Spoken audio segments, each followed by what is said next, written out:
This week on Common Sense. The Providence Journal investigations, along with Republican legislators, uncovered that the state of Rhode Island has allegedly wasted $6.9 million. Are you kidding me? $6.9 million? Really, Rhode Island? When I splurge, it's on a fancy latte or a manicure. But that pales in comparison to the unnecessary spending that's going on by our state government, most notably the Rhode Island Department of Transportation. Let's explore, shall we?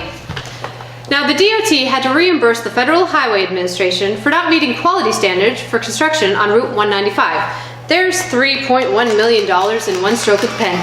The state settled a breach of contract lawsuit with the Wickford Junction Shopping Center to the sum of $750,000. Hey, at least the Wickford Junction train station is being put to good use.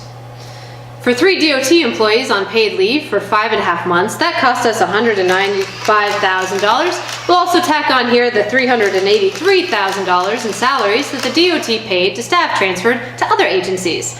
The DOT reimbursed the Federal Highway Administration for uncollected overpayments to the Carty Corporation and D'Amber Construction. There's $381,000. Then there's the case of the Highway Bridge that in 2013 used temporary barriers after a crash revealed that the railings were not properly installed and could have allowed for large vehicles to take flying leaps into the river.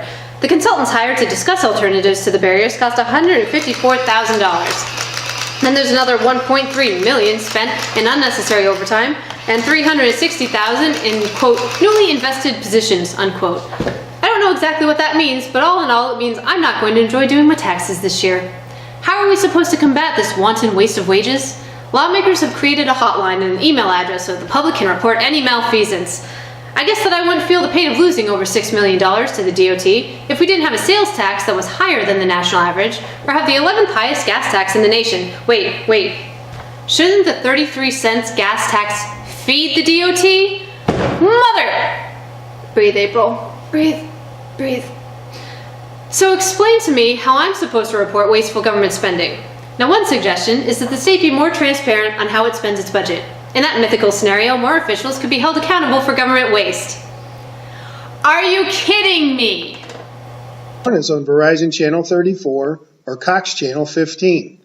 Saturdays at 4 p.m. and Sunday at 10 a.m. Find us on Facebook at Common Sense and on Twitter at CommonSenseRI.